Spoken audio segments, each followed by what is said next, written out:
Played out to Socrates. Socrates still trying to get the opening. Oh, Socrates! Whoa! And there it is. The crazy gang have beaten the Culture Club. Maggie Thatcher, can you hear me? Maggie Thatcher, your boys took a hell of a beating. Your boys took a hell of a beating.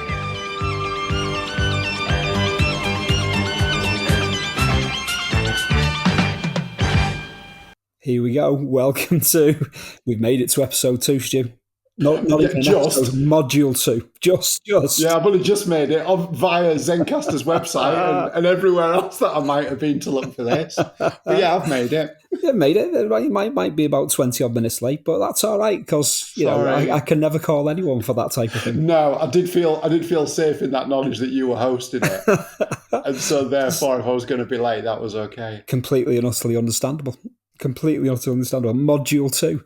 Here we are. Your boys took a hell of a beating. The 1980s, the definitive 1980s podcast, I think we'll declare this as, Stu. And we're going for, having done module 1 on the traditional curtain raiser, Aidan Williams guided us through the 86 Charity Shield, the most forgotten of Merseyside Wembley derbies of the 1980s. I think even Liverpool and Everton fans tend to forget about that one. But it was a really good one to do, though, and all the layers and all that type of stuff. So if you've not heard that, do backtrack. But 88, 89, the opening day, Stu. This the summer of 88 was a bit of a watershed as far as English football was concerned. No longer the cartel. The BBC and ITV have gone their separate ways on signing contracts for football matches, and ITV have snatched it all as far as the Football League's concerned. Yeah, and there's something a little bit that sits uneasy with that as well. And I'm okay, or I was okay. I probably still feel like that. So long as the BBC were involved somewhere, I was always all right. It didn't bother who they were sharing it with. I was okay with the BBC sharing it. But then once the BBC are cut adrift from something, I probably sound like my mum now. It's one of or even my gran even. It's one of those staples. It's like the post office, and you know that sort of thing where absolutely those things that have always been in your life, and so long as the post office are involved, or so long as the BBC are involved, you were quite happy that there would be some quality there, or that there would be some reliance that everything would work. And then all of a sudden, like two siblings, they've sort of fallen out, and one's done better than the other and gone, right, well, I'm taking it. And ITV have come in, and I mean, obviously hindsight's great, isn't it? At the time, I suppose you don't care once you get over the fact the BBC are involved, you think, well, that's okay because there's still going to be football. So that's obviously the primary concern, isn't it? Are we still going to have football? Yeah, we are. It's not going to be BBC, but at least we've got football. So once you got over it, it's it wasn't.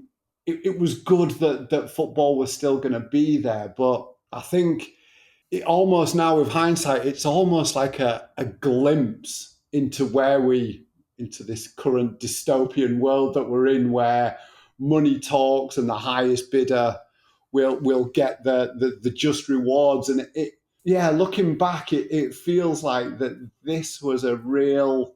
So if I want to use some Doctor Who analogies, it's like a rip in time and space, and you could have you could lift open the rip and see sort of 30 years down the line for football, and obviously the amounts of money almost increased exponentially. But there was this, well, football will sell its soul to the highest bidder, and here we are. And I mean, you look at the money that ITV eventually sort of get and what they get for that. I think it's 44 million, I think, what they get for that 44 million. And then you look at the sums of money now, and it's almost laughable. But obviously at the time, the Football League clubs were rubbing their hands in joy at sort of being given almost. It's like when you got your pocket money was raised from your parents, and all of a sudden they were like, we're going to go from 50p to £1. And you were like, oh my God, the things you were going to do with that pound. And here we have the Football League doing exactly the same thing, but with obviously slightly more pounds. Just a few. £44 million. Earlier in the summer, as Wimbledon are beating Liverpool, the FA Cup final, on the day of the 1988 FA Cup final, all the noise was that BSB with the projected squirrels were going to snatch the football for a 10-year deal and all of that. And then suddenly, it's all talk of super leagues and Greg Dyke's going to snatch away all the top 10 teams and all that type of stuff. And it was proper civil war territory. And obviously it would escalate somewhat 4 years later. Dreaded Premier League would loom into view. But 44 million. It went a long way in terms of transfers, Stu.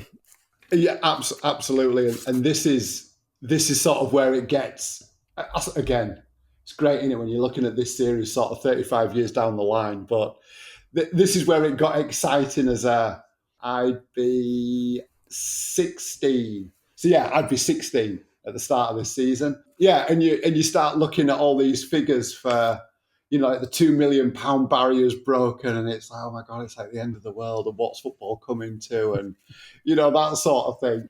And yeah, like I say, clubs just went, well, like I say, I just liken it to myself. All of a sudden, it wasn't just a quarter of wine gums; it was a quarter of wine gums, a Wham bar, a Roy of the Rovers, and a Star Wars figure, and everything else you could possibly think of. Yeah, and football clubs were going crazy and paying.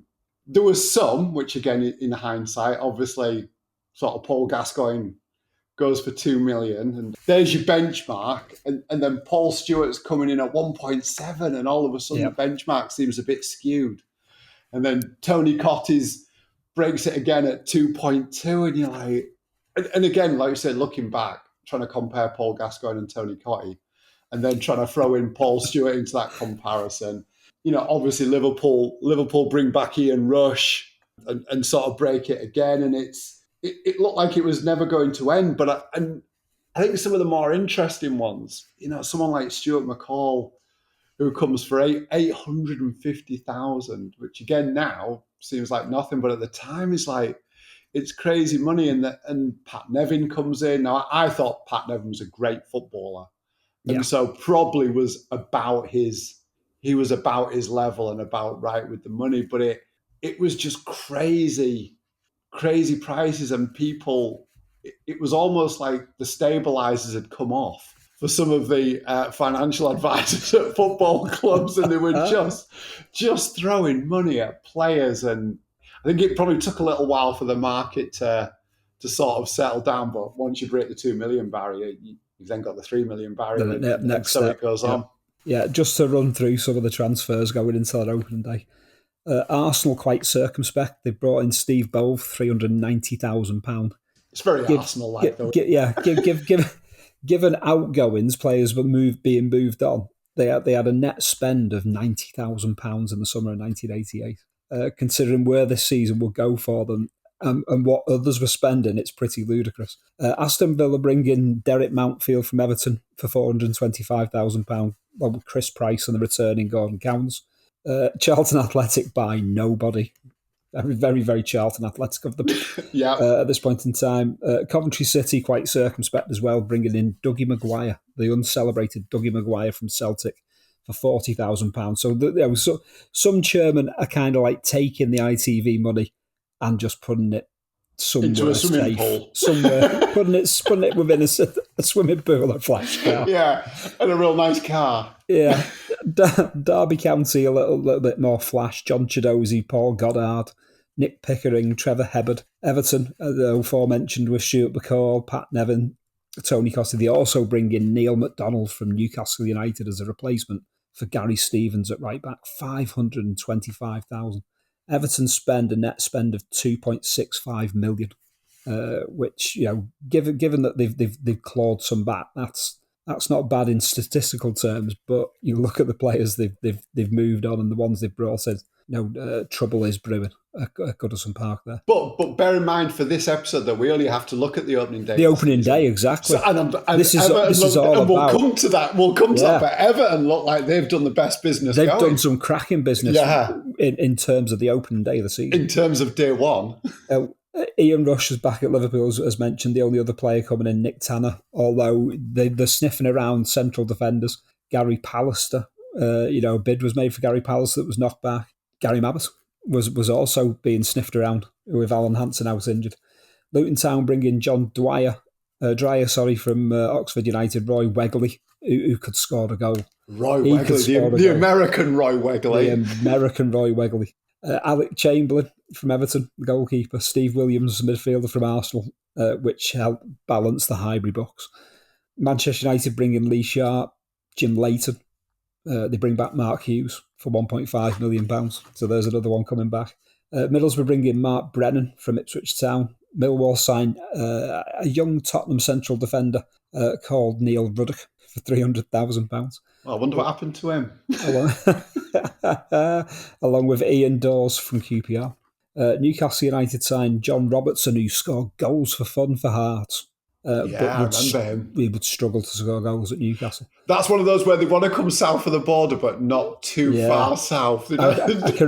I can remember thinking, what a cracking signing that was. Yeah. What a cracking signing. He had a real baby face, John Robertson, didn't he? He did indeed. They also snatched Dave Besant from Wimbledon, John Hendry from Bradford, Andy Thorne from Wimbledon. Again, Everton-esque. That's not a bad summer of, there's reason for optimism at St James Park for Aidan Williams. Luckily or unluckily, Aidan's not on this, because even day one, it's not great, to be fair. And it doesn't get much better after that. It doesn't, but that's a mega peculiarity on what goes on there. Norwich City, a bit more circumspect. Paul Cook from Wigan Athletic for £75,000. A little bit more flash on Malcolm Allen from Watford and Andy Townsend from Southampton, although Tottenham tried to hijack that transfer at the last. Nottingham Forest bring in Russell Bradley on a free from Dudley. Very Brian Clough of him. Brian Laws from Middlesbrough and brings back Steve Hodge from his struggles at Tottenham. QPR signed Simon Barker for £400,000 from Blackburn Rovers, who was a decent midfielder. Mark Steen from Luton Town. They'd also go on to sign Ozzy Ardiles, 360 years old or something like that. Former World Cup winner. He'd been playing for Blackburn. Wow. His most recent ball had been kicked for Blackburn, and QPR were there bringing him back to the first division, which was...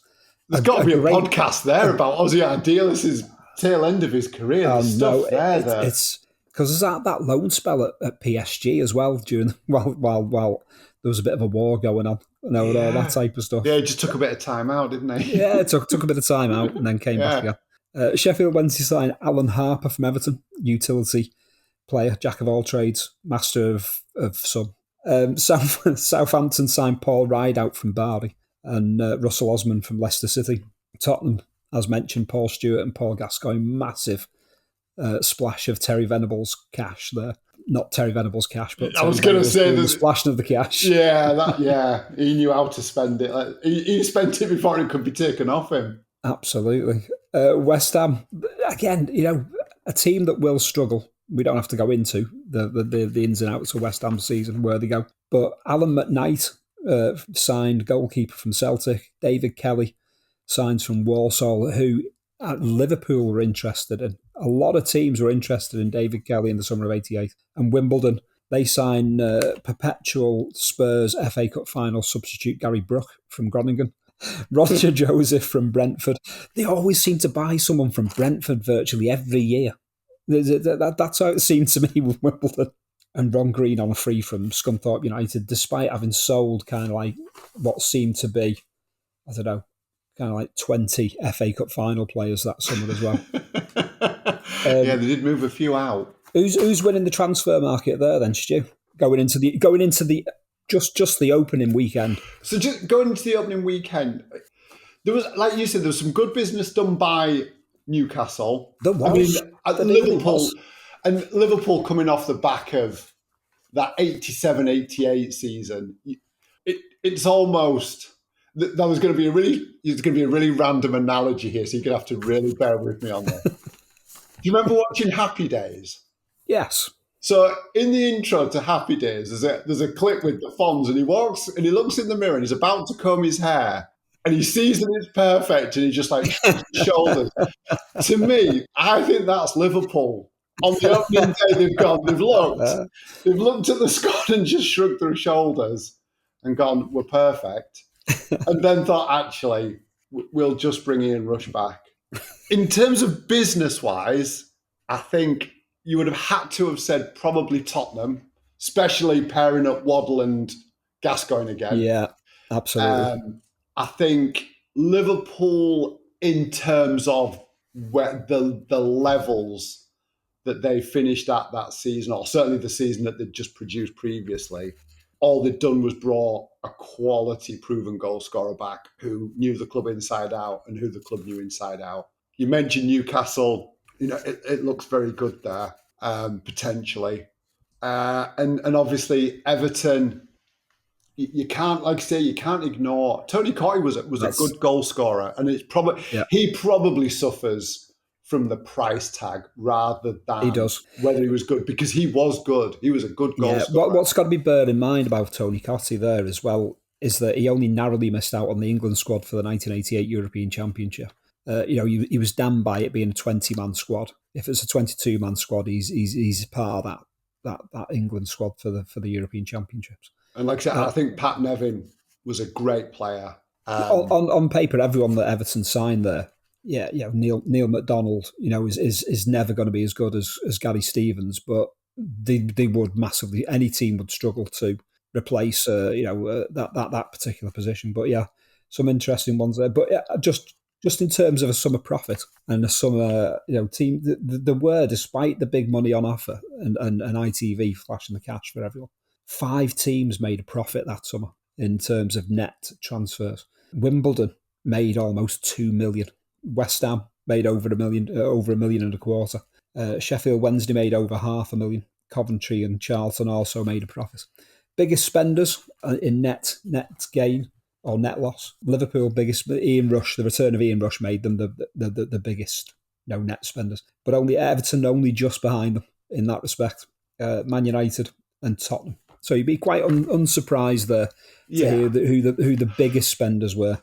And going back to those days of the late 80s, like you said, there's no real surprise there. Everton and Liverpool are still, that duopoly is arguably still existing between. It had been Liverpool's turn to win the league the season before. They seem to be swapping in and out at that point. Tottenham under Venables were always going to be a cup side. they were they'd had that unbelievable season that sort of finished with a third place, a League Cup semi-final and an FA Cup final defeat. Looking back, and obviously Ferguson at that point is still trying to find the magic combination of players to try and sustain an even remotely decent title challenge. So yeah, there's no, like you said, there's no real surprise there. It's as you would think in terms of the big clubs, or the big clubs then anyway. Absolutely. I mean, going into the opening weekend, we're all looking forward. Football's back. What just this visual feast of football that we'll all be able to enjoy. Yes, the BBC have been kind of like edged out. They'll get to show the FA Cup. They'll get to show England games. But as far as week-to-week league games are concerned, there's no match of the day. But surely ITV are going to kind of like come up with their own version on a Saturday night there to go along with the live game on the Sunday. Opening weekend, not an ounce of football shown in dedicated format. There's a few goals shown on the Sports Roundup on the news. Various regional channels. On various regional channels stepping into the breach where, networked that they're not going to. There would be no live game covered until October the 30th. ITV instead focus on the 1988 Summer Olympics, the last time the channel would cover the Olympics in any form. It's somewhat ludicrous, Stu. This kind of like no football, no dedicated. They've paid £44 million to cover the Football League, to put 2 fingers up at the BBC and say we've got it all now. Actually, we can't bring ourselves to show any this weekend. I would say it's almost one of those, isn't it, where it's almost that self-obsessed that they've got it. They're not now what do we do with anyone? That? Yeah, no one can see it. No one can watch it. It's just hours and hours. Again, there's a lot of analogies coming on here. I'm going to throw you another analogy here for this. It's a little bit like Gollum and the Ring of Power, and it's their precious, and no one can have it, and no one can see it, and no one can watch it. It comes back to, like I said at the beginning, the BBC they're just so reliable, aren't they? You just know what you're getting, and like you said, I mean, I don't know, but you would maybe question whether someone at ITV are like, well, we bought it. Now, what do we do with it? Sort of thing. It's like passing your drive, like so your parents buying you a car, but you haven't passed your test. It's like, well, what are we going to do with it? Yeah. It's just going to sit there on the drive now. They've definitely bought a shiny car, and the two scared to take it out of the garage. There is very much that. In the fact that you don't get a live game until the end of October is absolutely remarkable. As part of this, week 2. And we were one of the lucky ones in the Granada region. We got a lot of highlights and stuff like that, and Granada actually kind of like stepped in week 2 and said, "I'll tell you what, if you're not doing it nationally, we'll just do our own version." And that's what kicked off there. It is I think even kind of like back then, this isn't like a retrospect thing. I think everyone was sat there saying, "All right, we get that there's no live game." You didn't used to get a live game for the first few weeks, but you certainly got to see kind of like highlights and goals and stuff like that. And that's it. You know what? It's just one of those. Where is it? I know it sounds really and again, it's really difficult for people who are listening to this who are younger than us. But that is what it was like. Like you say, £44 million has been handed over for this product, and yet there's nothing. Every week that goes by, you sort of price per or pound per game or however you want to measure it, whatever metrics you want to use, it's just going up and up and up and up. Was it 4-year contract? A 4-year contract. Yeah. So if you're going, so that's nearly a quarter of the first year has gone. So I'm sure people can do maths. 4 12 is 48. So you've got 48 quarters. And you've already, one quarter's gone, so you've got 47 quarters left, and you haven't shown anything yet for your £44 million. It is just the most bonkers decision making, and like we say, it's the why. Why did it take so long? People, and again, this comes. It's come sort of post Heysel, so European football isn't even. That's not available. So it's you've lost one stream of the game that could be watched, whether BBC or ITV is relevant. That stream of football that you could, on a midweek night that was there, that's not there anymore. So, like you said, the FA Cup, England games, and the Football League, they're really the three main footballing outlets. And obviously, the Football League is a weekly product, and there's nothing. There's just absolutely nothing. No hint of it. Collectively, the First Division clubs have spent half of the money. £22 million has been spent by the clubs. Obviously, as mooted earlier on, the other £22 million currently props up many a very dated swimming pool and sets of saunas here, there, and everywhere across the length and breadth of the nation. Some lovely paved and gravel driveways have been laid. Yeah. Yeah, there's a lot of ponderosas out there for certain former the descendants of chairmen from the 1980s. But on the pitch, things are quite spectacular on this opening day, Stu. But apart from at White Hart Lane, where they're meant to be playing Coventry City on the opening day, they've signed Paul Gascoigne, they've signed Paul Stewart, they've made back page headlines. They've almost hijacked Andy Townsend's move to Norwich City. They want a protector to go alongside Paul Gascoigne in that midfield. Liverpool making approaches for Gary Mabbutt. There's talk of maybe they do business if they can have Nigel Spatman in exchange. Tottenham are just bag page headlines. It's all summer long. Apart from the kind of like the Ian Rush return and Everton's splash of the cash, it's usually Tottenham or Manchester United on the back page headlines. All the eyes, not the television cameras, obviously not them. Obviously not them. But all eyes are on White Hart Lane and this Gascoigne debut, and then suddenly game's off. And it's so Sunday League, it's not even true, isn't it? On the morning of the game as well. 9 a.m. Yeah, Coventry fans will be on the outskirts of London as this game gets called. It sounds. I like Terry Venables. I thought he was a great coach, but there was always a hint of, and it's not. He's the manager. He's not going to be responsible for ground safety certificates and that sort of thing. And but he's not going to bother himself with that, and probably rightly so. But it almost just seems to permeate the club that everything is this glossy facade of look what we've done, and look at the manager, and look at the squad we're putting together, and we've spent our money and we've broken the £2 million barrier, but at the back end of this, no one's bothered to check that they can play. The cracks in the plaster and all, and all that. Yeah, every part of me wants to. They say, when would you like to go back in history? And there's loads of times you'd like to go back, but one of them would be at 5 to 9 when someone's gone. What do you mean the game's not? Well, the game's not on what? Because it's called off at 9 a.m. So either, and this is partly what I really want to have happened, part of me wants somebody to know the night before and has spent all night worrying about how they're going to tell somebody that the game can't be played. That's how I really wanted it to play out. Or some officious man with a clipboard has come in and had a little look at the cracks and done that.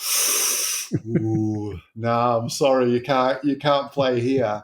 And I would like to think that they're either an Arsenal fan or they don't even like football and have got no comprehension of what the decision means or the cost to it. It's just a fascinating, like you say, it's just another intricacy of the opening day of this crazy opening day of a season where, the game's called off at 9 a.m. like a Sunday league game does, and it's because there's no ground safety certificate, and that's it. Like you said, the commentary fans are en route. Gaz is there, Kit's there. I would just love to have been around that environment for the conversations and words that must have been said and had with all the various relevant bodies. Absolutely outstanding. In a world of being Spursy and all that type of stuff, I mean, this is kind of like prototype for kind of like the way that club is regularly prodded with a stick in contemporary terms. But to have your game called off on the opening day because you've not done your paperwork properly and cleared up properly from the summer building work it takes a bit of do. It's kind of like, I tell you what it reminds me of is that kind of, was it Carry On Holland? Carry On Abroad. The Hell's Bells Hotel. I was just about to bring that. Bells Hotel. Yeah, we've been working too long together. That is exactly what it reminded me of. Carry On Abroad. Yeah, that was exactly what it reminded me of.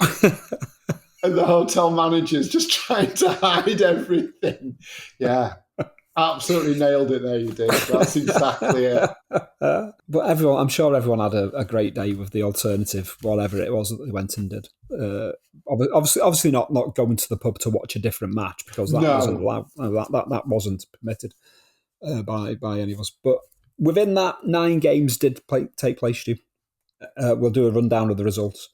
Aston Villa 2, Millwall 2. Villa Park, these are the 2 teams promoted from the second division the previous season. You've just been promoted to the first division. You can't wait for the fixture list to come out. Who you got to play on that opening day? Excitement is rife. Oh, the team that we played last season, the second division. But to be fair, it was an excellent game. Yeah, good game. Millwall took 7,000 fans to Villa Park that day. And a pretty epic 2-2 draw took place.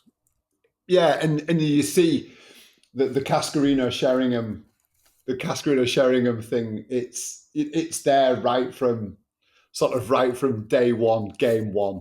Probably, I mean, they got off to an absolute flyer, 2-0. Yeah. And there's Cascarino with his goals, and it's like a new Wimbledon, as if one wasn't bad enough at this point in time. Yeah, from a Liverpool supporting perspective, there's another. And this is where Terry Hurlock is introduced to the football conscious. It's to be fair, that it sounds like a real injustice. It's a really good game, like you say. It's got a bit of it has a bit of everything. But Cascarino looks good in that opening game. Sheringham seemed to be doing what Sheringham did from clearly the very beginning to the very end of his the very end of his career. But it's weird because again, it takes a bit of getting used to in terms of how the stadiums look. It's Villa Park, but it took me a while to register that it was Villa Park. And then as like you say, with the footage, there is footage out there for most of these games. But when you look at the grounds, it's incredible what's happened to football stadiums.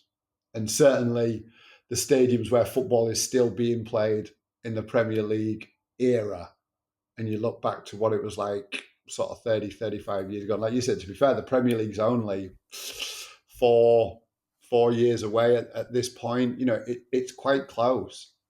Italia 90 is just round the corner, which to me is when I always think that football sort of, not football, but the product and the staging of football goes into a new level with Italia 90 of what could be and how it could look. But yeah, you look at the stadiums and you look at Villa Millwall and you look at the Millwall fans and you just think, oh, there's trouble in there. It is. It's a proper kind of overlap of eras. You look at the kits and think just how, I don't know, the kits that are. I mean, I think we all buy the hooky kind of like replicas of these shirts, and they're our go-to shirts because we were teenagers at the time, and they're the ones we cover. And no names on the back. Yeah, and it's that overlap of kind of like, well, there's certain names that will, I don't know, be so synonymous with that first wave of Premier League football, and I think some that you kind of relate to, like Teddy Sheringham. I think we all relate to him more of kind of like being part of that Premier League era, but he was there as part of that last stretch of the Football League as was before it's decimated in the way that it is. But yeah, it is. It's properly jarring to see some of these grounds and the way it was, and yet there's still part of me kind of like God, yeah, I remember it being like that, and all of this, and it's kind of like two different worlds. It really is. It really has been sort of getting ready for this episode. I think that was the thing that almost jarred the most. Not even because I thought, I wonder, the football, does it look slow? Does it? But the football doesn't really, apart from the keepers like to go long, but. Yeah, it really is the staging of the game that had changed so much, not necessarily the game itself. Like I say, when you see stadiums that are still being used in the Premier League era, and you look at them and you just think, it's incredible what's happened. Moving towards Selhurst Park, Liverpool put 3 past the spendthrifts of Charlton Athletic. It's not Ian Rush, it's John Aldridge. Our first hat-trick of the day, certainly not the last one. No, not the last one. The First Division opening day in 1988-89 is concerned. Aldridge's response to the return of Rush is quite spectacular. He scores both goals for Liverpool in the 2-1 win against Wimbledon the previous week in the Charity Shield, and then a hat-trick at Selhurst Park. It's kind of like a proper planting of the flag and saying... It's a Souness-esque planting of the flag. In the centre circle at Selhurst Park to say, you want my shirt, all right, he'll want the number 9 shirt rather than the number 8 shirt. You're going to have to kind of like drag it out of my cold, dead hands. People say, oh, he's not Ian Rush. And Ian Rush was a phenomenon, but I always thought that John Aldridge did well for Liverpool. I don't remember John Aldridge ever letting Liverpool down, and certainly not over a prolonged period of time. I thought he was an excellent footballer who must have constantly had to live with the shadow of Ian Rush, whether he was in Italy or whether he was on Merseyside. He must have been omnipresent in his life while he was at Anfield, and it never ever seemed to weigh heavy on his shoulders ever.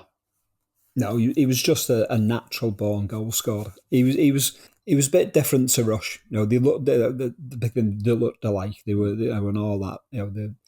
But two different. His penalty box poaching was more like Lineker's.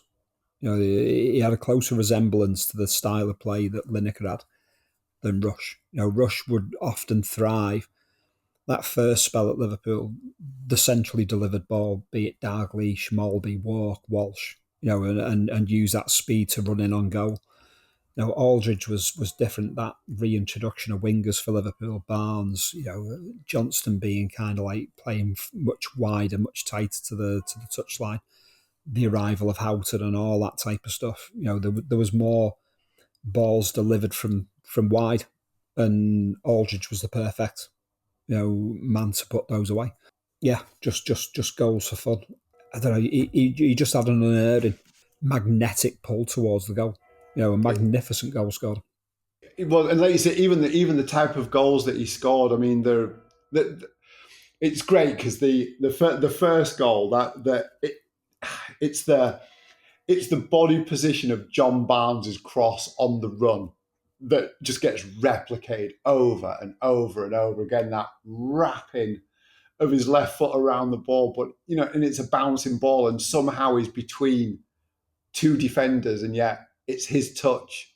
He's the one who makes the touch, And then the second goal, where there's the goalkeeper and three Charlton players around him, and he tries to lob the keeper, and the keeper sort of parries it down. But it's Aldridge that it falls to. It's like you say, they're very unspectacular goals, but they're goals that, unless you are an instinctive number 9, for want of a better word, unless you're an instinctive goal scorer, you don't score those goals. You don't. He had that really rare kind of ability to almost know exactly where the ball's going to be, where it's going to drop. He would be in the right place at the right time in a way that you'd see some strikers and think they've got to work on that, and you can see them trying to jockey themselves into position. But it's almost like he kind of like knew. It was the bizarrest thing. Wonderful goal scorer, and he was epic that day at Selhurst Park. Moving on to the East Midlands, Derby County, and we're going alphabetically here on the results service. We're going just how it should be done. Exactly how it should be done. Derby County taking on newly promoted Middlesbrough.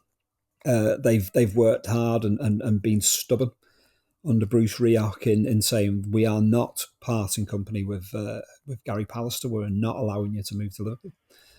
You will be our defensive kingpin for the season, for a successful season ahead. That's the plan. There is utter defensive disarray for Middlesbrough at Derby County on the opening day. It is a work of Machiavellian art. It's that bad. How Derby managed to score only once. Paul Goddard header. A poor punch from Stephen Pearce. It's a comedy game, this one, in so many respects, because Middlesbrough are just that bad on the opening day. It's one of those games, isn't it, where if it had been 4-0, it almost wouldn't have been highlighted quite so much. It's the fact that it's only 1-0, but everyone just asks the question, how is it only 1-0? If it was 4-0, you'd be like, yeah, fair. But it's not. It's only 1-0, and it's almost like a calamitous. It's like the Antill mob are in the back line. Yeah, I wouldn't say that Derby have to work awfully hard for their opening day victory. And I like Gary. I thought Gary Pallister was a really, really good, high quality centre half. Yes, I liked Gary Pallister a lot. But he would have been at that point in time the ideal purchase for Liverpool that summer. With Alan Hansen aging and injured. He did remind me, he wasn't anywhere near as good as Alan Hansen, but he reminded me a lot. Stature, at the time, I think you're right. I think he was almost Alan Hansen esque, or certainly a prodigy with, maybe if he'd applied his trade somewhere else, obviously, yeah, he does all right. Had he have gone to Liverpool, what would he have learnt there? And, alongside maybe the mentorship of Hansen, but Gary Pallister had a lot on that season. I'm not going to lie. He's got his work cut out. Yeah, he's earning the ITV money. He really is. It's clear on day one that he's got his work cut out. Moving to Merseyside, Goodison Park. This is a battle of the winners of the summer transfer market. Yeah. Arguably the outliers, but Newcastle at Everton, a Tony Cottee hat-trick, the second hat-trick of the day. Dave Besant's debut, not one covered in glory. Intriguingly, And in keeping with the day, given that ITV aren't showing any of this footage, that Tottenham's game's been called off, the cameraman has seemingly nipped to the toilet for Everton's second goal, and it's great. I can't remember who's doing the voiceover for this one. Is it? I think. Because we'll come to Martin Tyler's peculiar day a bit later on here. He was busy. He was very busy this day. Yeah. Seems to be 6 of the 9 grounds, and I'm sure he was probably the redundant commentator at White Hart Lane as well. I was going to say that's probably how he managed to get the 6 in and not the 7. Yeah. He has to say, sorry, the cameraman missed the second goal. Again, you just want to be there, don't you, to find out who tapped him on the shoulder, or who'd brought him his cup of tea, or what he'd seen somewhere else. I love stuff like that because I always want. It's great, isn't it? I just want to know why happened there. What is it? What did you do? Because he tracks Tony Cottee brilliantly. It's almost like a protege of player cam. It's like someone's forgotten to tell him. It's like, hold the ball. It's crazy, but it's obviously Aidan's not in this episode, but yeah, like you say, for the two sides that we certainly I think probably would agree with as well to a certain degree, who had the most potential going into that opening day of the season, and then and again, we talked about Everton. Everton looked great, and luckily we are only doing the opening day of this season. So Everton have got title contenders written all over them. I'll have to say, I did have a bit of a cold sweater over that result against Newcastle because you are looking at who Newcastle signed and think it's a good bit of summer business there. That's very un-Newcastle of them. The Newcastle the absolute hell out to the rest of the season as well, but before kick-off at 1 minute to 3 on the opening day, you're looking at Newcastle and thinking, wow, this could be something special. And then Everton go and do that, and then 34 seconds it takes for Newcastle season to unravel. To unravel, it was great for the first 33 seconds. Actually, they more than held their own in that opening 33 seconds. But yeah, Everton's 4-0. Tony Cottee hat-trick and an assist for Nevin. If fantasy football was around then, Cottee would be with his bonus points and everything, and if you'd made him captain, you'd be well ahead in the fantasy football with his opening day performance. But yeah, Everton look like they've got it all right. They look like they've got the pieces in. I mean, and like we say, we didn't know until 34 seconds down the line what sort of a test Newcastle United would be. Yeah, as debuts go for your new club, 34 seconds in. It couldn't have gone any better. No.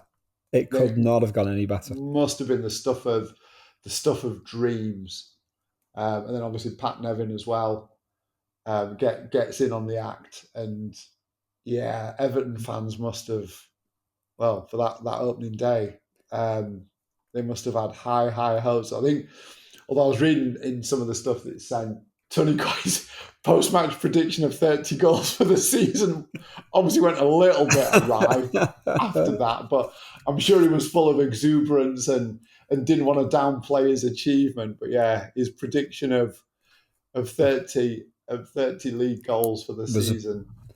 A bit outlandish in the end, wasn't it? He just needed to wait a bit, I think. Yeah, he just needed to wait a bit before making such claims. But I suppose an opening day hat-trick debut for your club, it's the stuff of dreams, isn't it? Absolutely. So yeah, all bubbling at Goodison Park. Along the East Lancs Road, Old Trafford, the only goal straw of the day in the First Division, apart from obviously the postponement at White Hart Lane. This game, when you come to look at, because all of these games are available on YouTube in various sizes of files, screens. Should we say? Yeah. How many screen minutes, sizes, screen sizes, and just how long. I think this Man United QPR game stretches to about 30 seconds or so. It wasn't quite as long as Newcastle's season, I think, is probably what I can say there. Pretty much well. And the story of the afternoon is that Paul Parker blots out Mark Hughes, basically, and no one knows what to do from there. Manchester United previous season finished runners-up. Very good season the previous season, really. Everything to look forward to. They all tip up at a sunny Old Trafford, and then it's just abject. Back to Manchester United. Yeah, as we discussed, yeah, it's very much like Ferguson thinks he's cracked it, and then it turns out he hasn't. It's There will be obviously Paul Parker ends up going there later on anyway. So it's just one of those classic things, isn't it? They're the future Manchester United player. Yeah, we'll have him. Yeah, he's done all right against us. Let's sign him. Let's have him. Pete Manchester United. As far as the 1980s is concerned, we'll come to a bit more of that game later on. Off the pitch, there's some interesting in our kind of like our later roundup of the headlines, the back page headlines leading up to this week. There might be some caveats behind just why that game didn't deliver on the pitch. Carrow Road, Norwich City get off to a winning start, 2-1 against Nottingham Forest. An attractive game. Yeah. This is, there's something, I don't know, Carrow Road, it's one of those wonderful atmospheric stadiums close to the stands close to the pitch, and I don't know, there's just something epic about Carrow Road, being a fair few times. Norwich are off to a flyer and would do very well this season. I forgot what a good side they were, but what good individuals they had in that side. I thought Dale Gordon was a great player at the time. And then in the momentary highlights that we get to see, like you say, via YouTube, via Anglia TV or whatever it is, it then goes on to report on Ipswich afterwards, which is a great touch. Dale Gordon, great, really good player. And Andy Linnigan, Mark Bowen. There's so many just good professional footballers. Brian Gunn, who I thought was a really, really good goalkeeper. Yeah. Robert Fleck, part of this side as well. Rosario. Robert Rosario, he hits the bar in this game. Yeah, they had some really, really talented footballers. They've thrown Andy Townsend into this side as well. To be kind of like, you've got Tottenham coming for you at the last minute. And what Andy Townsend does here is that he does ask Norwich for 24 hours to consider his, the position, and in the end, after a day's thought on it, he's still kind of like, no, I'll come and sign for Norwich instead. He probably wants to play, though, doesn't he? To be fair, if he's going to go to Tottenham, he ain't even going to play. Is he going to get a game? Can't even get the games on, can they? He's just thought, I'm not going there. Maybe he's asked to his room sharing with Gaza. I'm off to Norwich. Yeah, I'll stay, thanks. But a great Gunn makes a fine late save as well to ensure the points here for Norwich. They'll go on to a cracking season. Sheffield Wednesday, 1-0 winners against Luton Town. Mel Sterland is the hero of the day. Yeah, pushed into an emergency striker's role. The right back that maybe kind of like Everton should have signed as a replacement to Gary Stevens rather than Neil McDonald.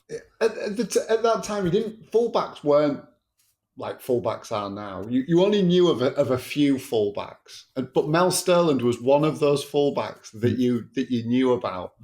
So when he's selected to start up front, it's all a bit, what's going on here then? Well, obviously he misses a penalty, which is very un-Mel Sterland unlike, because he actually is one of those very, very reliable, a bit like Julian Dix. He's one of them very reliable fullback penalty takers. But he misses one, but then does score with a far more difficult chance. He absolutely does. Southampton, they've sold Andy Townsend, as mentioned. No ill effects. 4-0 winners at home to West Ham United. It might be a tricky season ahead for West Ham. But Southampton, there's Paul Rideout on his debut. Another debutant scoring goals. Yeah. He gets a brace there. Letitia gets the fourth. Glenn Cockrell with a bit of a cultured chip of a goal as well. A fine day, and again another magnificent stadium, the Dell. Now, one of my all-time favourites. That stadium does look incredible on the TV. Going back to the Sheffield Wednesday game, Hillsborough is so empty. There's so many gaps all around the ground. And then you look at the Dell, and it just looks like it's packed with absolutely zero organisation whatsoever going into the ticketing or the allocation of where people can go. But it must have been an incredible place to play. You can only dream to know that type of stuff. But as a spectator, having gone a few times, it was just a joyous place to go. Proper archaic. If you went to the toilets at the Dell once, you never went a second time. You always remember on the way back in, clicking through the turnstiles another time. Go to the toilet before. Yeah. Or hang on until you get out. But yeah, just such a magnificent stadium, that close, compacted, and unreal. Muchly missed. But yeah, fine performance by Southampton, and right up there with Evans. A young, precocious Matt Le Tissier showing some style there as well. Final game, Arsenal to Plough Lane. We're talking kind of like antiquated stadiums here, Plough Lane. Oh, my word. Arsenal run out 5-1 winners, and we have our final hat-trick of the day, Alan Smith. This is a statement of intent from George Graham and his players. Yeah, and it's a very, like we said, well, as we started this, at the start of the season, it's very understated business, and yet Steve Bold goes on to become a great signing, massive impact, massive influence on that side. And I think this is where George Graham really shows his hand as a manager in this particular season. His skill as a manager. I'm not saying he produced or encouraged the most entertaining football, that sort of thing, but certainly as a manager who knew how to get results, who knew how to be effective, who knew how to get the best out of players. This is peak. This is peak George Graham that we're sort of entering into now. As much as I love the shallowness of football and all the pretty stuff that goes with it, but I think George Graham is probably a manager that I would have liked to have played for in terms of him as a person. I have a lot of time for George Graham in this particular era, these next sort of two or 3 years. Yeah, he knew. He's like a throwback to a proper football person, in my opinion. I mean, obviously, he's helped by Simon Tracy, who obviously gives them, in case they're worried that Arsenal aren't going to do well this season, he just gives them a little bit of a helping hand to start with. There very much is. Simon Tracy would soon be replaced by Hans Sagers. Yeah, Simon Tracy, I always associate him with Sheffield United. He seemed to be at Sheffield United for about 35 years. Yeah, he always seemed to be. I didn't realise. Clearly, there's a reason why I didn't realise he was at Wimbledon. But yeah, it's a great statement by Arsenal. Plough Lane. Wimbledon was such a difficult place to go to and get a result. So to get in and get out on the opening day of the season, all you've got to do is go to the Den, get in, get out, and then you're coasting then for the rest of the season. So to get it done early and come away with that result was massive for Arsenal. It was huge. I mean, the Wimbledon side of that, they've won the FA Cup in May. This unreal event, and then there they are going into 88, 89. They've sold the heroic goalkeeper who saved the penalty. They've sold the central defender in Andy Thorne to the very same Newcastle. We'll come to Wimbledon's in the headlines in a few minutes, because Dennis Wise is being coveted by Sheffield Wednesday. This is kind of like potential for it all to fall apart for them. Yet they'd soon drag themselves back together. I would imagine that if you were playing Wimbledon, you prayed for days like that, where it just either wasn't quite right or they weren't quite at it, or it just hadn't. There must have been times going to Wimbledon where it was just horrific and horrendous. But, you look at the goals and it just seems such un-Wimbledon-like. There's no agitation, or there appears to be no agitation in any of the highlights or any of the things that Wimbledon was sort of famous for. It just doesn't appear to be there that day. And like I say, you've only got to go there once a season. So if you can get in and get out, then that's great. On the opening morning, Patrick Barkley He did a very in-depth kind of preview of the season.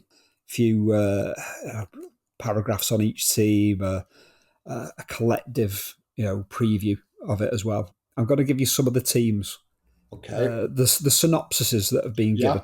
I'm going to blank out some of the obvious, when it comes to managerial names and players. I'll replace the players' names with the position they played in. Okay. See if you can come up with who he's talking about on this one, Stu. Okay. We are reaching quiz time. On pre-season form, Blank's young and vibrant team are ready for anything.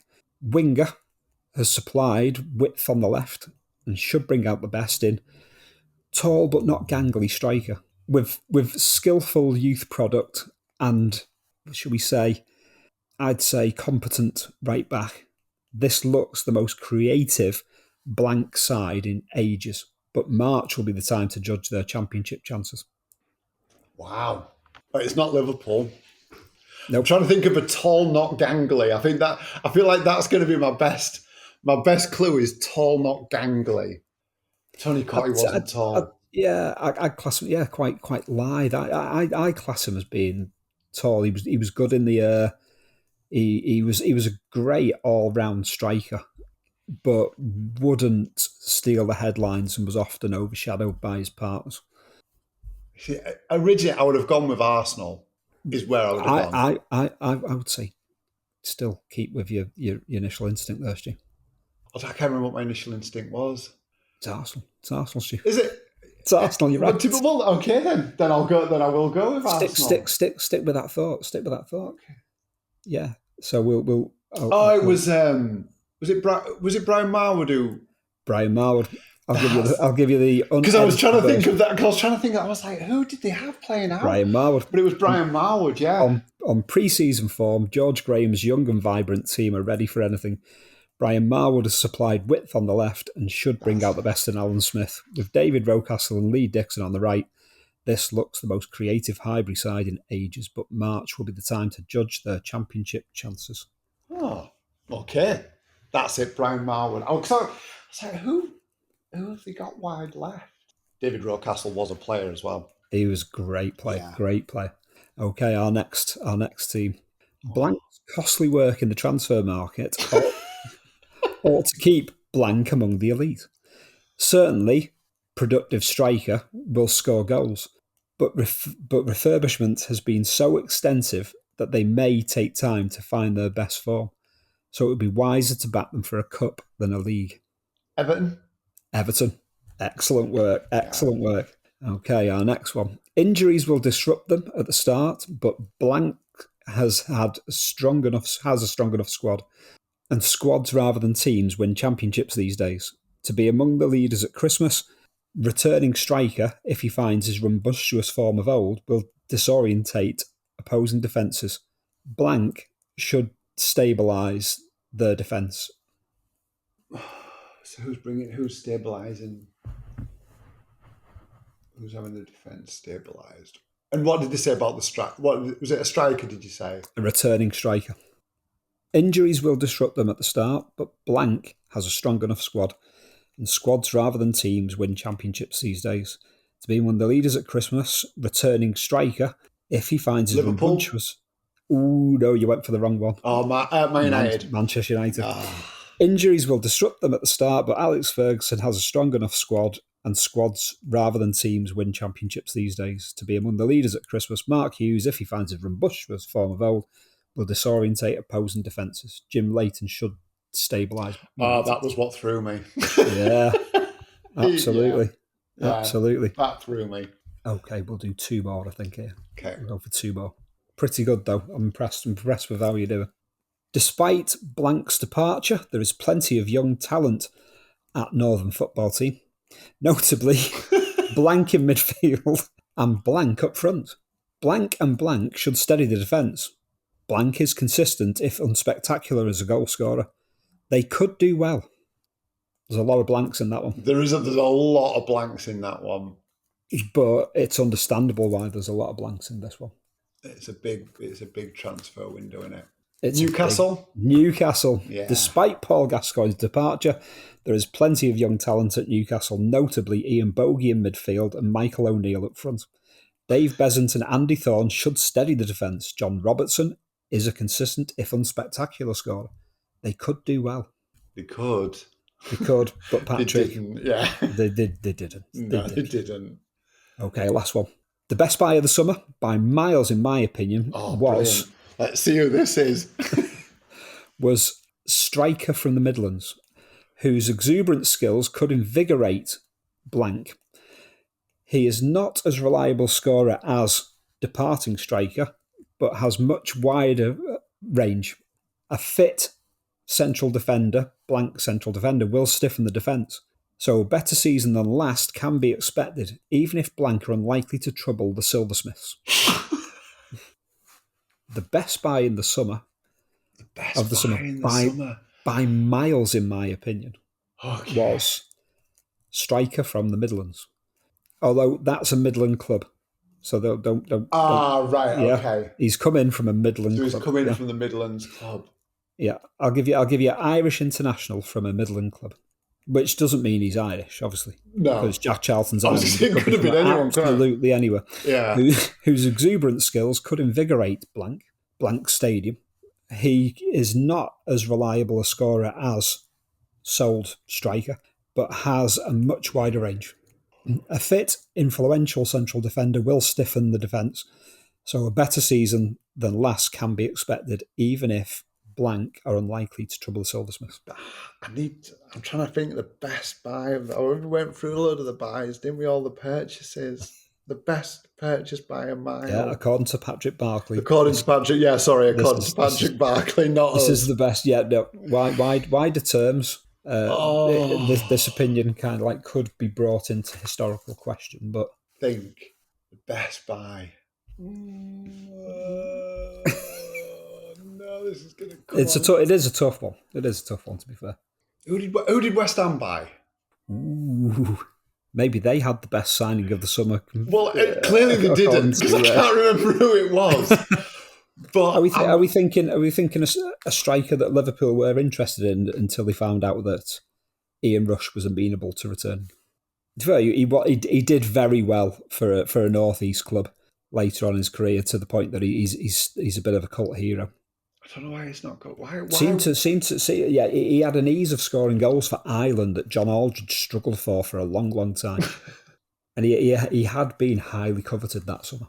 Oh, it can't be Millwall. It's not because Casper was already there, wasn't he? No, yeah. He was already there. I can't think who the player is. I'm gonna go with West Ham. It is West Ham. I was going to say, you have got. I'm going to trust my instinct and go with West Ham. Who was the player? The player is David Kelly. David Kelly.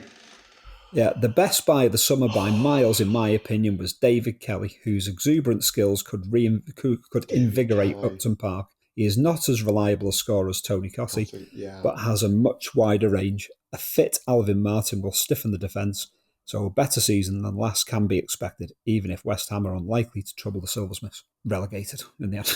He got part of it right, to be fair. They didn't trouble the Silversmiths. They very much did not trouble the Silversmiths. West Ham. Kelly. Yeah, I think that in a tough quiz there, Stu, you've done exceptionally well. Thank you. I think you're going to hold your head high on this one. That's a great quiz, though. It's a great way to do it. I enjoyed that one. I enjoyed that one. We'll have to. It's like the missing lyric round. It's really. It is. There's a touch of blankety blank, and there's a little bit of everything in there. There is a little bit of everything. A little bit of everything. Our and finally section. Moving on to our we'll get into this on finally section. I sent you a couple of links. Yeah, you did. One was for the top 40 on the day after the opening day of the 1988-89 season. Yeah. What were you illegally recording from the radio that day? Well, it's funny because I spent quite a lot of time over this, because this was arguably more than the football, to be fair, if I'm being brutally honest. Now, because I looked through it, and I'm not. It's not a halcyon one, is it? No, it's not. It's not a halcyon one. Which really disappointed me. Then I found Guns N' Roses were in the charts, quite low down, but they were on the way down, but that was fine. So I had them because I loved that Appetite for Destruction album. as soon as it came out. I thought it was incredible. But then I was like, I'm gonna have to not come up with something. But then, so I've gone with two others that I actually really liked. Which, when you think that Guns N' Roses was my go-to, Yep. Tanita Tikaram. Oh, that caught my eye as well. That did catch my eye. With a good tradition, it's a great song. And Fairground Attraction. Fairground. I'm glad you brought that one. I love. I think that is great it's song. A brilliant song. Yeah, a truly brilliant song.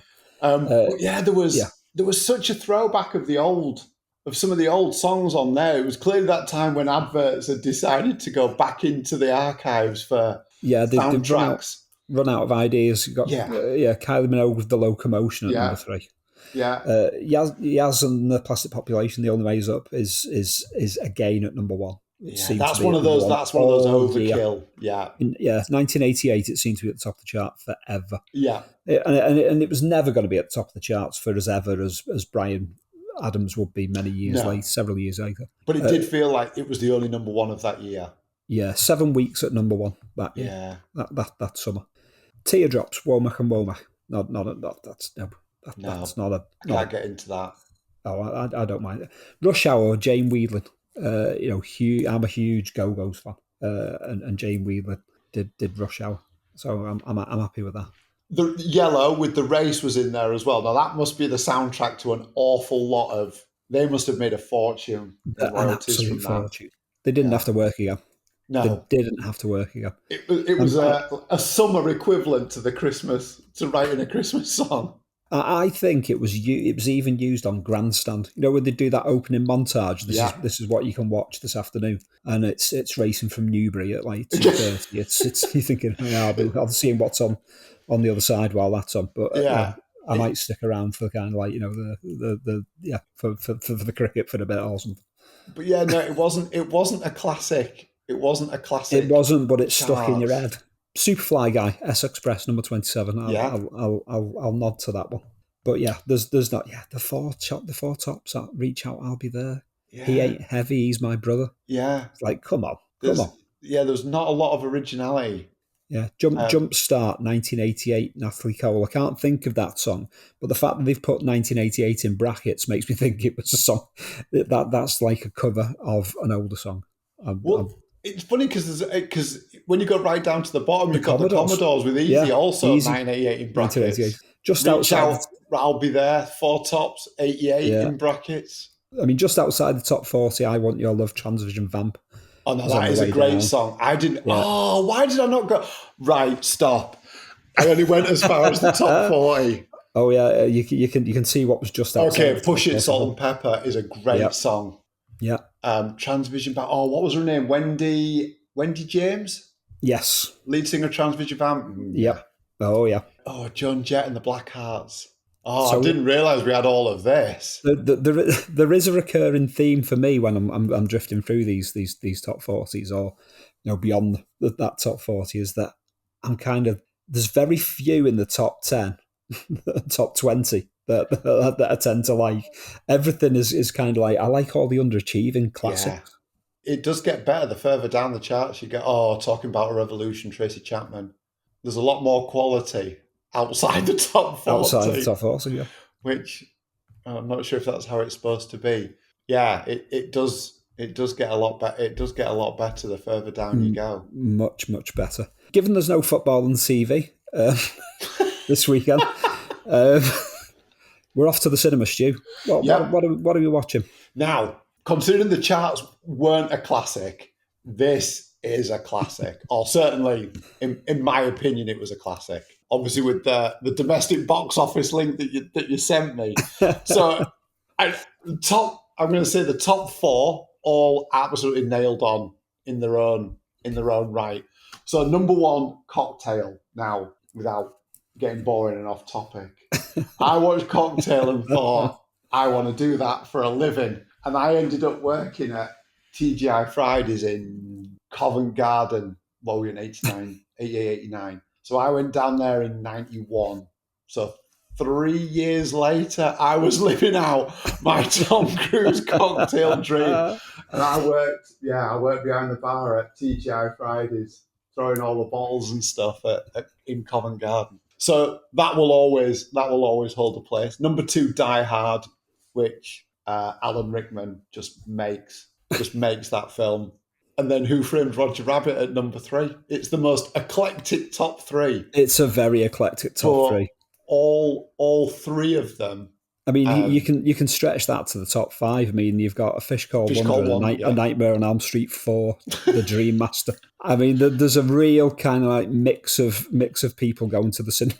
There is, and then even Coming to America at number 6. Coming to America, I thought that was a great film. I love that film. It's still a great watch, even if it's on now.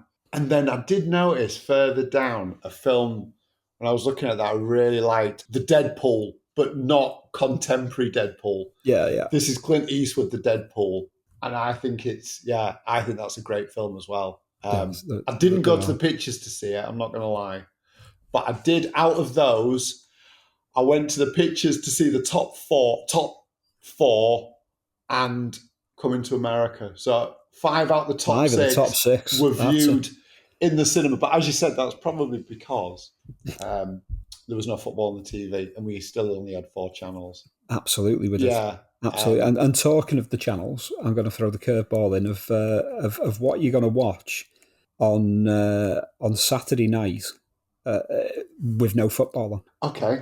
Okay. So I'm going to give you the rundown of what's available from 8 o'clock on. Actually, I'm going to go for all the evening, given that Carry On Up the Khyber is on BBC One at 6:40. Well, that's in for a start. Okay. I'll tell you, what I'll do is I'll give you the rundown of Grandstand as well as a starter. On air at 10:55, so it's an early start because it's off to Lord's straight away for the 3rd day of the Test match between England and Sri Lanka. Further visits there at 2:35 and 3:15. That's between the racing, isn't it? And so you're having to go back and forward to kind of like BBC Two while this is happening. Right, okay. You've got Bob Wilson on the first day of the English League season with Football Focus at 1:05. That's going to be interesting, isn't it, when how Football Focus progresses. Exactly, not able to show that. This is where they show a lot of kind of like Gary Lineker's goals for Barcelona and extended highlights of games from north of the border. Yeah. You've got gymnastics, the USA versus the Soviet Union from Los Angeles. Oh no, that was a classic if I remember rightly. Racing from Goodwood. Yeah. And an athletics profile on Linford Christie and John Regis. Final score at 4:40. No longer do we have World of Sport, but wrestling is on at 12 o'clock. Saint and Greavesy at 1:05. Then they just throw on the film The Battle of Britain before they come back with the results service. But as far as the evening is concerned, BBC One, Carry On Up the Khyber, Michael Barrymore's Saturday Night Out, Cagney and Lacey, Call Me Mister. BBC Two will give you Berliners. Andrew Sachs returns to Berlin, where he spent a happy childhood until a day in 1938 when events convinced his family to leave the land of their birth. He now talks to locals about his experiences of the last 50 years. This is followed by something French that I'm not going to try and pronounce. I will, just for the hell of it. Yep. L'enfant et les sortilèges. Okay. It's all to do with ballet and by the Netherlands Dance Theatre. Very highbrow BBC Two at this point in time. Wow, they really were, weren't they? It really was.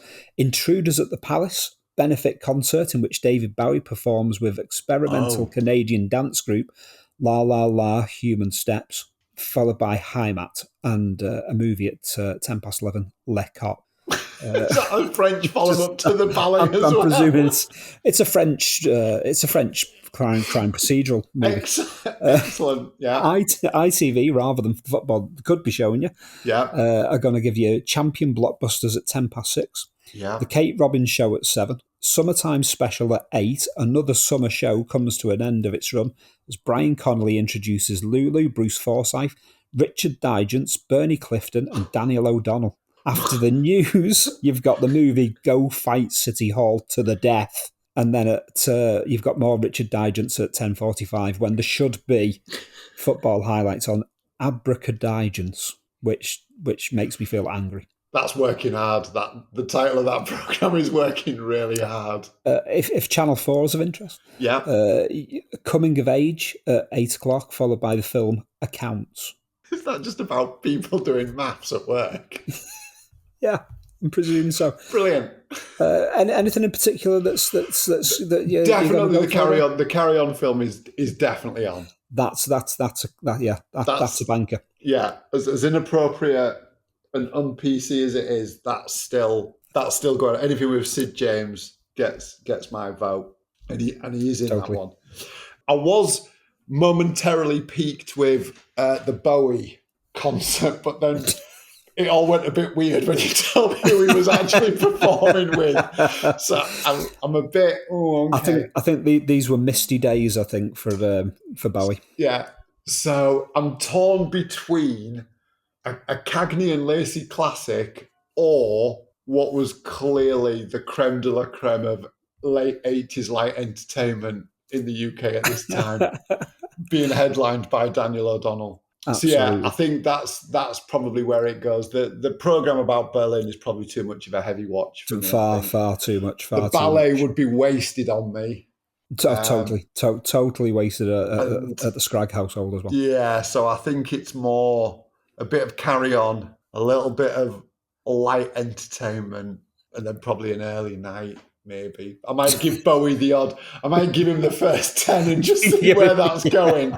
Give him 5 minutes to see if he can... See if any of the classics are coming out, and if they're not, I'm out of there. All that experimental Canadian shit. I think we'll go maybe down to the video shop to rent something else and stuff. Yeah. Just a quick look at the Sunday afternoon rather than a 3:00 live game. The BBC licking the wounds are showing the film 5-Card Stud. Although on BBC Two, Sunday Grandstand is giving us the Belgian Grand Prix, along with some cricket. Excellent. ITV, they're going for international athletics onto Crystal Palace, with many athletes making a last appearance before the Olympics. Steve Cram, Linford Christie and Fatima Whitbread are due to appear. That's followed by Benson at 4:30. Benson. Wow, what a throwback that is. Channel 4 showing the movie The Chocolate Soldier. I don't want to know about this. Although it does say see guide. Yeah. I'm not sure. I've got the stomach for that. No. I think it's grandstand, I think. As much. It's grandstand and maybe a bit of the athletics. Yeah. Because the Grand Prix is always good at the start, and I think Belgium, it always rains. It's always a bit chaotic at the opening corner in Belgium. So I'd stick with that until it evened itself out. Yeah, and then I'd be between the cricket and the athletics, I think, there. I am totally with you there, Stu. And finally of the unfinalies, our headlines, our back page headlines in the build-up, the week leading up. These have all been taken from the Daily Mirror. You take some of them with a pinch of salt, maybe. A broken clock is right twice a day type of thing. John Fashanu is in a row with Bobby Gould. He stormed out of Wembley after the Charity Shield, disgusted that he'd been substituted as Wimbledon chased the game late on, especially as he'd scored the opening goal. There's trouble afoot at QPR. Mark Dennis is in trouble, Stu.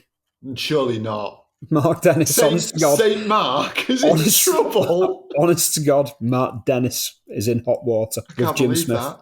He broke a curfew while on tour in Sweden. Along with 3 of his teammates, they were all fined £500. Well, of all the players, he was the least out of that QPR side. I for one am shocked. Yeah, I for one am shocked. Can't believe that. Kevin Moran's testimonial at Manchester United has turned sour. George Best is a no-show. He couldn't make it. Paul McGrath, coming back from injury, gets a little bit too merry in the players' lounge, much to Alex Ferguson's dismay. Brian Robson is up before a 3-man FA disciplinary / inquiry panel into pre-Euro 88 drinking sessions and why this is so. Later in the week, Ferguson's side lose 6-0 to Hartlepool in their last warm-up game before the start of the season. A Manchester United lineup that included the returning McGrath, along with Mike Duxbury, Viv Anderson and Norman Whiteside, although Whiteside does limp off at half-time. Well, This is very much of its time. That's uber Manchester United. Yeah. That is extreme Manchester United. That one. It really is. That is a catalogue of shock and awe. Right down to George Best not turning up. Not turning up, yeah. To the testimonial. Not being able to turn up to the testimonial. Transfer rumours. Gary Mabbutt to Liverpool, ? Our deal as to QPR, which does come to fruition, as does Mark Steen. So that's your broken clock being right twice. Yeah. Dennis Wise to Sheffield Wednesday, does not happen. No. And Spurs do not hijack the move for Andy Townsend to Norwich City. David O'Leary dropped by Arsenal as well to the reserves for the first time in his career since this breakthrough. Does he storm out like John Fashanu did? Does he storm out at full time? He voices his disquiet, but he manfully gets on with the matters and wins a place back eventually, I think. Okay, that seems a lot more David O'Leary like that. And there is also Bobby Robson's given a pat on the back at the Euro 88 inquest to a headline, "Carry on, Bobby." Anything in particular that strikes a chord, Stu, for the week leading up to the opening day of England losing all their games at Euro 88 and the FA giving up. I mean, Bobby Robson's a great manager. Absolutely. It's no disrespect to Bobby Robson. It's just the absolute... It's very FA, isn't it? Yeah, it's very much that, well done, Bobby. More of the same, please, carry on. I love clearly these, again, like we said, we're quite close to that line in the sand. And that drinking culture. There's a lot of drinking. Yeah. There's a lot of drinking stories. It's like the main protagonist can see what's coming on the horizon and are really trying to cram it in before the game becomes too professional. And they really are having a really good go at drinking, at proving they can drink and play.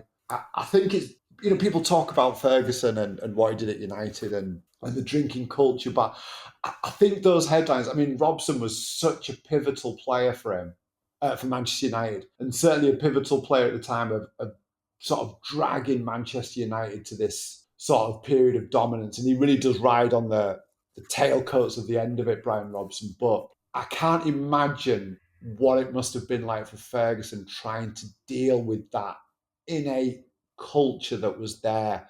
And those big personalities, Whiteside, McGrath, Robson, just how you go about trying to sort that out and how endemic it was within the club.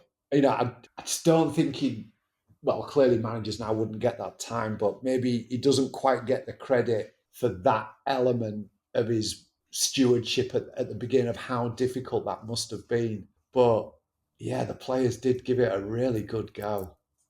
They really were on the lash that week, without a shadow of a doubt. And Mark Dennis, well, I'd have been disappointed if it wasn't him. It wouldn't be 1980s back page bingo without. And then this is the era where you actually got free bingo cards with your newspapers and stuff like that. But yeah, Mark Dennis bingo. When you said broken, and before you said a curfew, I thought he was going to say a teammate's nose or something like that. Someone to let out something. I genuinely thought that's where that was going, but it was okay because it was just a curfew. It was just a curfew this time. There's no yellow or red cards for a curfew.